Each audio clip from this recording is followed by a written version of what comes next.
Dalam kasih Tuhan, saudara-saudara yang diberkati, marilah saat ini kita membaca satu bagian Alkitab dari kitab 1 Petrus pasal yang kedua, ayat yang pertama sampai ayat yang ke-10 tentang Yesus Kristus, batu penjuru.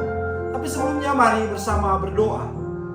Tuhan, Engkau Allah yang mempunyai hikmat pengetahuan, Engkau Allah yang senantiasa akan memberkati kami dengan roh-Mu, sehingga keterbatasan kami sebagai manusia mampu Engkau ubahkan dalam kuasa-Mu memahami segala keinginan-keinginan Tuhan dalam hidup yang benar sesuai dengan kebenaran firman.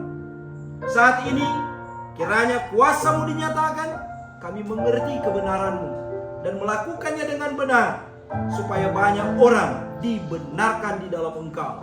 Berfirmanlah, kami siap untuk mendengar dan melakukan semua perintah-Mu. Amin. Saudara-saudaraku yang diberkati Tuhan, sebagaimana tadi dibahasakan, bacaan kita adalah dari kitab 1 Petrus 2 ayat 1 sampai 10. Yesus Kristus batu penjuru. Karena itu, buanglah segala kejahatan, segala tipu muslihat dan segala macam kemunafikan, kedengkian dan fitnah. Dan jadilah sama seperti bayi yang baru lahir, yang selalu ingin akan air susu yang murni dan yang rohani, yang supaya olehnya kamu bertumbuh dan beroleh keselamatan, jika kamu benar-benar telah mengecap kebaikan Tuhan. Dan datanglah kepadanya batu yang hidup itu, yang memang dibuang oleh manusia, tapi yang dipilih dan dihormat di hadirat Allah. Dan biarlah kamu juga dipergunakan sebagai batu hidup untuk pembangunan suatu rumah rohani bagi suatu imamat kudus, untuk mempersembahkan persembahan rohani yang karena Yesus Kristus berkenan kepada Allah.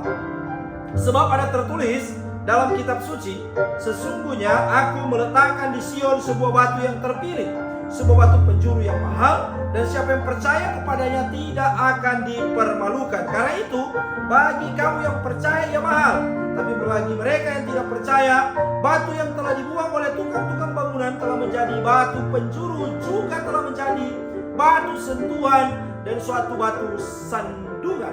Mereka tersandung padanya karena mereka tidak taat kepada firman Allah, dan untuk itu mereka juga telah disediakan. Tetapi kamulah bangsa yang terpilih, imamat yang rajani, bangsa yang kudus, umat kepunyaan Allah sendiri, supaya kamu memberitakan perbuatan-perbuatan yang besar dari Dia yang telah memanggil kamu keluar dari kegelapan kepada terangnya yang ajaib.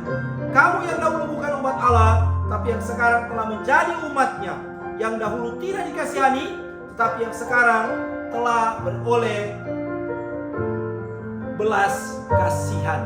Demikianlah firman Tuhan, saudara-saudara yang mengasihi Tuhan Yesus Kristus.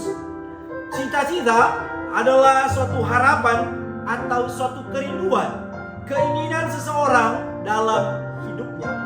Dari berbagai macam harapan dan kerinduan manusia akan masa depannya, pasti akan lebih banyak mendengar, kita akan lebih banyak mendengar orang ingin menjadi seorang polisi, tentara, dokter, guru, dan juga bahkan pendeta dan lain sebagainya.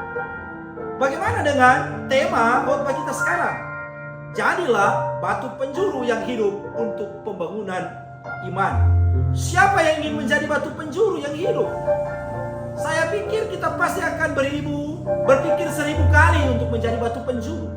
Bukankah cita-cita itu selalu menghidupkan dan memberikan kebahagiaan dalam hidup? Bagaimana mungkin jika cita-cita itu menjadi sebuah batu? Tentu saja hal ini tidak dapat diterima secara akal sehat. Tetapi pembacaan saat ini hendak mengajak kita untuk mau menjadi batu penjuru yang hidup. Apa yang dimaksudkan dengan menjadi batu penjuru yang hidup itu? Mari bersama kita memahaminya dalam konteks teks pembacaan kita saat ini. Rasul Petrus tentu bukan tanpa alasan memulai perikop yang kita baca ini dengan menghendaki setiap orang yang percaya kepada Tuhan Yesus Kristus untuk menjadi alat kesaksian dan kemuliaannya dengan datang kepadanya yang adalah batu yang hidup itu. Yunaninya lithon sonta. batu ini selalu digunakan untuk pembangunan. Walaupun dibuang oleh manusia, tetapi dipilih. Yunaninya ekleton, yang terpilih dan dihormati. Yunaninya entimon, yang berharga di hadirat Allah di ayat yang keempat. Dan oleh karenanya di ayat 5, kita pun terpanggil untuk menjadi batu yang hidup itu untuk pembangunan. Yunaninya oikodomeiste, terus dibangun atau bangunlah dirimu sebagai suatu rumah rohani. Yunaninya oikos pneumatikos, bagi suatu imamat kudus. Yunaninya hierateuma hagion, yaitu kelompok imam yang kudus.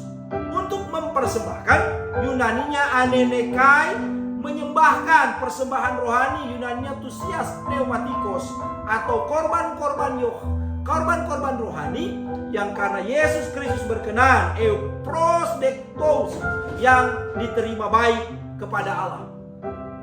Dengan demikian menjadi jelas bagi kita bahwa kehidupan orang benar harus menjadi sama seperti Tuhan Yesus Kristus, yang menjadi batu yang hidup, yang berguna, berharga, bernilai untuk suatu pembangunan iman yang terus-menerus mempersembahkan korban-korban rohani yang berkenan kepada Tuhan.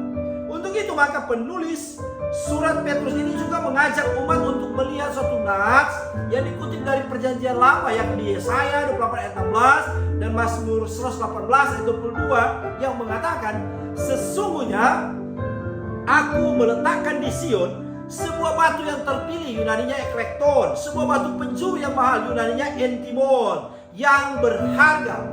Dan siapa yang percaya kepadanya, Yunaninya pisteon autoi, tidak akan dipermalukan. Yunaninya kataikus kentai, atau dapat dibahasakan akan dipermalukan dan dikecewakan. Tidak akan dipermalukan dan tidak akan dikecewakan di ayat 6. Serta di ayat 7 yang mengatakan bahwa batu yang hidup itu adalah batu yang telah dibuang. Yunaninya apedokimasan, ditolak oleh tukang-tukang bangunan, telah menjadi batu penjuru. Yunaninya batu penjuru atau batu penutup lengkungan pintu. Juga telah menjadi batu penyebab jatuh tersandung. Yunaninya proskomatos, penyebab tersinggung atau yang dapat menyebabkan kesempatan seseorang jatuh dalam dosa. Dan suatu batu sandungan. Yunaninya petras skandalon, batu penyebab jatuh, batu jebakan, atau batu ajakan seseorang kemudian untuk berpaling dari kebenaran atau menjadi murtad. Mengapa batu penjuru ini menjadi batu penyebab jatuh yang membuat orang tersinggung dan membuat orang lain berpaling dari kebenaran atau murtad? Hal ini tentu disebabkan karena mereka tidak taat. Yunaninya epidontes, tidak percaya kepada firman Allah. Untuk itu penulis hendak menegaskan bahwa orang Kristen harus berbeda berdasarkan apa yang dikatakan ayat 9-10. Karena kita adalah orang-orang yang telah dipanggil. Yunaninya kalesantos, keluar dari kegelapan, exkotos, kepada terangnya. Yunaninya phos, yang ajaib. Yunaninya taumastos, yang mengherankan, yang dahulu bukan umat. Yunaninya oklaos, bukan umat Allah, tetapi sekarang menjadi umatnya. Dahulu tidak dikasihani. Yunaninya elemenoi, yang dulu tidak menaruh belas kasihan, sekarang beroleh belas kasihan. Karenanya kita disebut sebagai bangsa yang terpilih. Yunaninya genos eklekton, imamat yang rajani. Yunaninya basileon, hierateuma, kelompok iman yang berstatus raja, yang melayani raja. Bangsa yang kudus. Yunaninya ethnos hagion, untuk kepunyaan Allah. Yunaninya eis peripoiesin, yang menjadi kepunyaan Allah sendiri, yang memberitakan. Yunaninya exangelein, menceritakan perbuatan-perbuatan. Yunaninya aretas, pujian, keajaiban kuasa Allah yang besar. Hal ini tentu menegaskan apa yang dibahasakan dari awal pesan Petrus di pasal 2 ini dalam ayat-ayat awal dari bacaan ini, yakni 1-3, mengapa kita harus membuang segala kejahatan. Yunaninya kekian, kebencian, rasa benci, kesusahan, tipu muslihat. Yunani dolon, kemunafikan. Yunaninya hipokrisis, kepura-puraan, kedengkian. Yunaninya phtonos, rasa dengki, dan fitnah. Yunaninya katalalias, dan harus menjadi seperti bayi-bayi. Yunaninya breve, yang baru lahir. Yunaninya artigeneta, yang selalu ingin air susu yang murni. Yunaninya adolon, yang tidak dipalsukan, yang tidak dicampuri sesuatu. dan yang rohani, Yunaninya logikon, yang sejati, rasional, rohani, supaya bertumbuh, Yunaninya auxetete, berkembang, bertambah besar, dan beroleh keselamatan, Yunaninya soterian. Sebagai suatu bukti kita telah benar-benar mengecap, Yunaninya egeusaste, mengalami kebaikan, Yunaninya Kristos, baik dalam pengertian kualitas dan moral dari Tuhan. Saudaraku yang diberkati dan mengasihi Tuhan, melalui pembacaan saat ini, kita sebagai orang benar yang percaya kepada Tuhan Yesus Kristus terpanggil untuk selalu pertama menjadi batu penjuru yang hidup, berarti harus melekat kepada Tuhan Yesus Kristus sebagai batu penjuru yang hidup.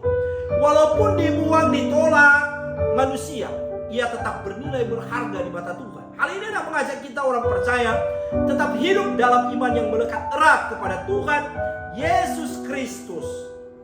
Sekalipun terkadang dalam hidup ini kita mengalami berbagai macam penolakan-penolakan dalam hidup, jangan putus asa dan menyerah. Ingatlah, saya dan saudara bernilai, berharga di mata Tuhan. Jangan kemudian kita sebagai orang percaya yang melekat kepada Tuhan Yesus Kristus, ketika menghadapi situasi hidup, mengalami berbagai macam penolakan-penolakan dalam hidup, kemudian menyerah dan putus asa. Jangan putus asa dan menyerah. Ingatlah, saya dan saudara berharga, bernilai dalam Tuhan Yesus Kristus. Dunia boleh menolak kita, tapi Tuhan Yesus Kristus tetap menerima kita yang hidup taat kepadanya. Kedua, menjadi batu penjuru yang hidup itu berarti belajar untuk terus hidup mengasihi sekalipun dibenci dan dimusuhi, serta terus-menerus belajar untuk tidak membenci, memusuhi orang lain. Hal ini akan mendorong kita semua agar hidup benar dengan mengasihi semua orang tanpa kepura-puraan, tanpa rasa iri, dan tidak memfitnah orang lain. Untuk tidak terlihat besar dari orang lain, tidak selalu dengan mengecilkan orang lain. Untuk menyenangkan hati semua orang, tidak selalu dengan senyuman kepalsuan yang penuh dengan dusta dan kebohongan. Hal yang ketiga,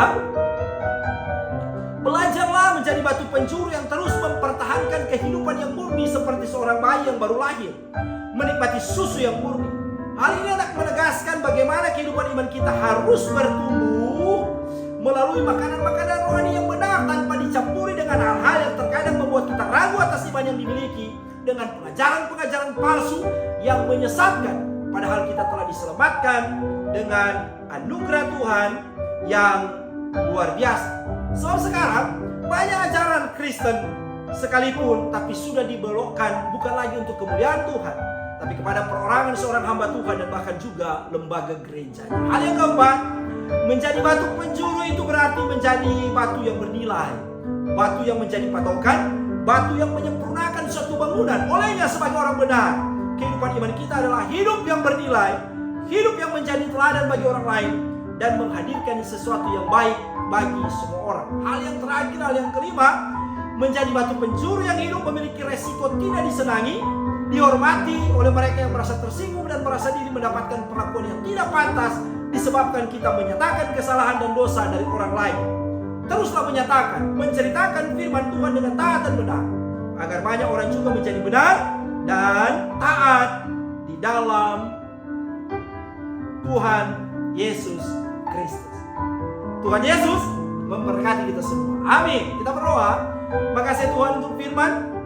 Segala sesuatu yang dinyatakan bagi kami, ajar kami setia melakukannya, karena kami terus hidup menjadi berkat bagi semua orang. Ketika kami benar, maka kami juga memiliki tugas tanggung jawab untuk membuat banyak orang juga mengenal kebenaran di dalam Engkau.